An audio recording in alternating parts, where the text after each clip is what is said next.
It began with a single slip of paper, a receipt my brother Caleb left on Mom's kitchen counter during one of our routine visits to manage her finances. I might not have noticed it if he hadn't mentioned it so pointedly, 3 times in fact, during our chat. By the way, did you catch that nursing home receipt on the counter? The one from last month? His tone made me pause, but I dismissed it as nothing. That was my first misstep. I'm Nathan, 35, and until 6 months ago, I was the dependable son, the one who meticulously handled Mom's accounts since her dementia diagnosis 2 years prior. Caleb, my older brother by 3 years, was the charming one, a successful real estate broker with a picture-perfect family. His wife, Emily, their 2 teens, and a house straight out of a lifestyle magazine. I was the reserved one, the accountant who spent weekends sorting Mom's medications and balancing her books. That receipt, though, it shifted everything. It showed a $3,000 payment to Willow Haven Nursing Home, but something wasn't right. I managed all of Mom's payments through automated transfers, and this amount didn't align with the usual rate.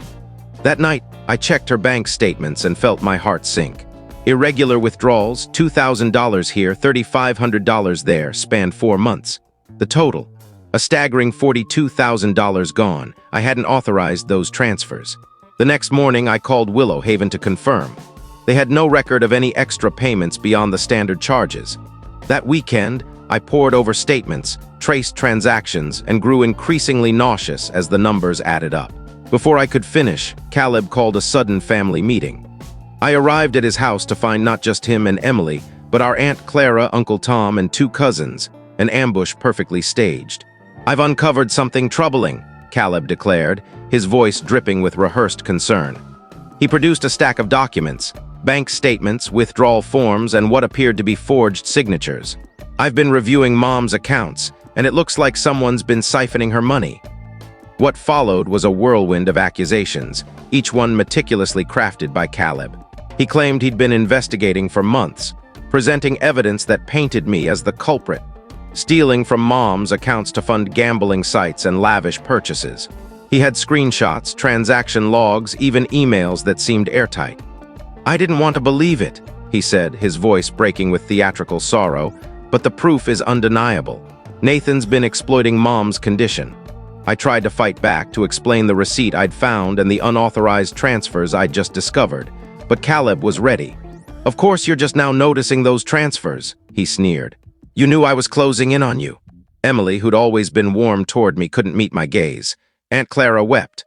Uncle Tom, who taught me to tie a fishing knot when I was a kid, asked me to leave their home. The weeks that followed were a descent into hell. Caleb, as the elder sibling, seized control of Mom's finances. The family rallied behind him, applauding his vigilance and devotion to Mom's care. I was ostracized, excluded from gatherings, blocked online, and treated like a stranger. Even my visits to Mom at Willow Haven were met with suspicion. Caleb had warned the staff I was a person of concern. I hired an attorney, but Caleb's fabricated evidence was thorough. My lawyer warned that fighting it would be costly and uncertain. "Sometimes," she said, "it's wiser to wait for the truth to emerge naturally." That was 3 months ago. Since then, I've documented everything, emails, conversations, when legally recorded, and pieced together my own case. I know Caleb's behind this, I just can't prove it yet. But last week, I noticed cracks in his polished facade. His luxury SUV vanished from his driveway, replaced by a beat-up sedan. Emily's social media posts about their planned beach vacation disappeared. And yesterday, I overheard his son, Ethan, at the store, arguing with him about switching schools. I may have lost this round, but I'm starting to see the larger picture. Caleb's perfect world is crumbling, and I've got nothing but time to watch it collapse. The truth always finds a way to surface, often when people least expect it. I've learned to be patient, very patient. For now, I'm the family outcast, the son who supposedly robbed his own mother. But something tells me this tale is far from finished. Caleb may have won their trust with his act, but he overlooked one key detail. As an accountant, unraveling financial trails is my expertise, and I've only just begun digging. Update: you'd be surprised what you can learn from someone's trash. I didn't intend to sift through Caleb's garbage. I'm not that guy. But when my girlfriend, Sophia, a financial investigator, spotted him tossing 3 bulging bags into a neighbor's bin at 2 a.m. on a Tuesday, well, sometimes fate hands you strange chances. For those catching up, I'm Nathan, the guy whose brother Caleb framed for stealing $42,000 from our mom's nursing home fund. It's been 6 months since I was labeled the family villain, but things have shifted dramatically. Sophia's become obsessed with clearing my name, maybe too much so.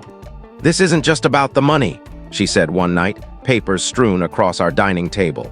"Your brother's behavior screams textbook addiction, late-night cover-ups, defensiveness, elaborate lies." I didn't want to believe it at first. Caleb was always the golden child, the one with his life together. But the evidence was mounting. Those trash bags, stuffed with betting stubs and loan documents from 3 predatory lenders. His missing SUV? Not sold, repossessed. Those incriminating emails he used to frame me. Sophia traced them to a public library computer, used during hours when Caleb claimed to be closing deals. The real turning point came from an unlikely source. Ethan, Caleb's 15-year-old son. He DM'd me on Instagram one night. "Uncle Nate, can we talk? Dad's acting strange and Mom's not hearing it." We met at a cafe near his school. Ethan looked worn out, stirring his mocha nervously. "Dad's been crashing in his office," he said. "Says he's working late, but I heard Mom crying about missed mortgage payments, and last week I found this in his coat." He slid his phone over, showing a photo of a bookie's ledger. The dates and amounts lined up perfectly with Mom's missing money. Sophia and I spent the next month building a case, tracking Caleb's movements, documenting his betting habits, and crucially, proving he'd fabricated the evidence against me. The hardest part was watching his life unravel while we gathered proof. His real estate listings vanished. His pristine lawn turned to weeds. Emily picked up extra shifts at the local school.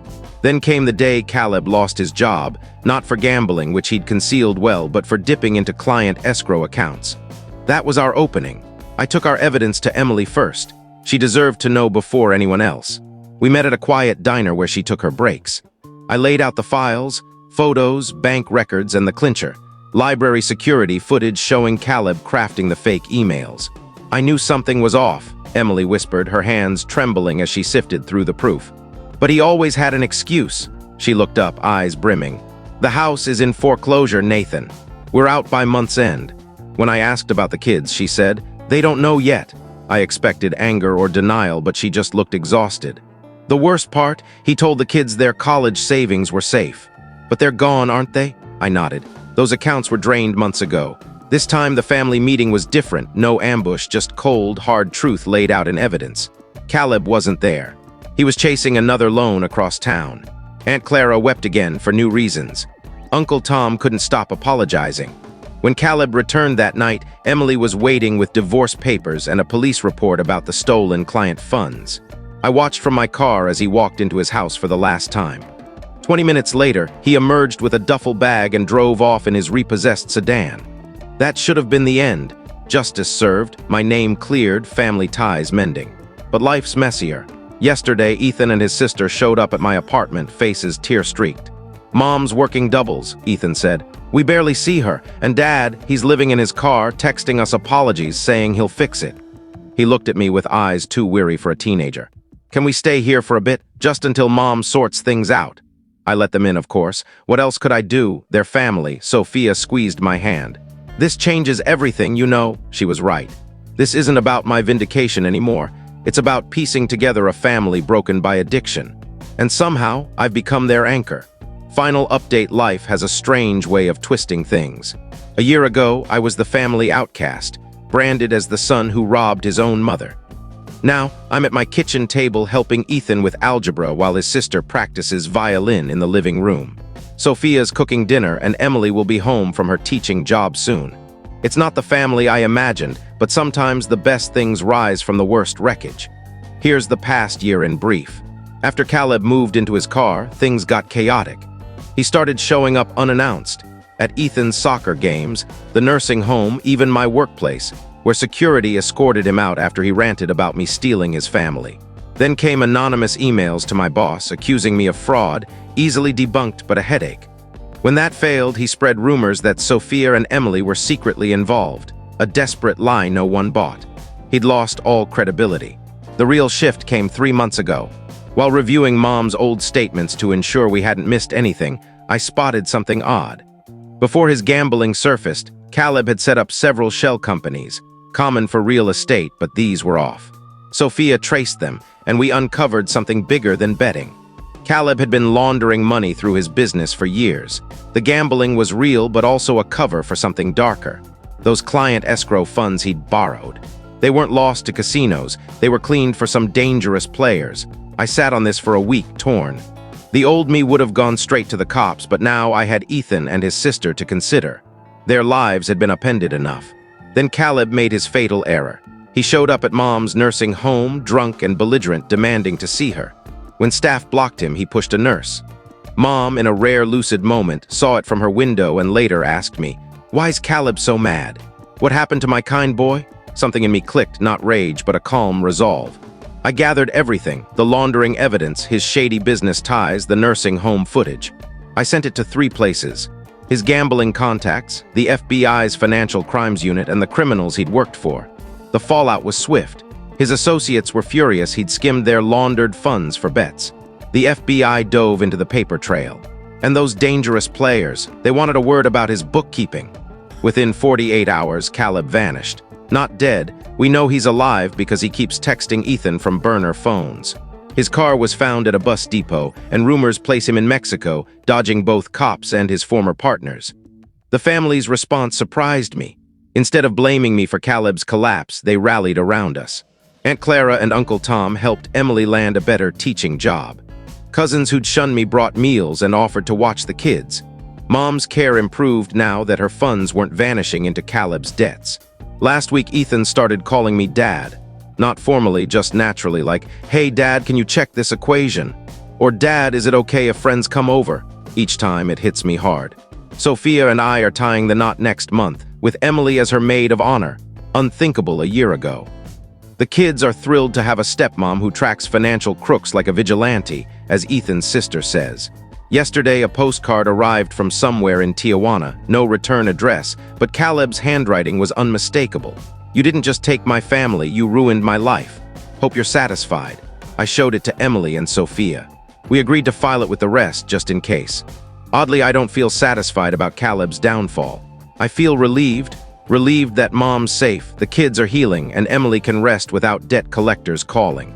Sometimes the best revenge isn't tearing someone down. It's building something stronger from the ashes they left behind.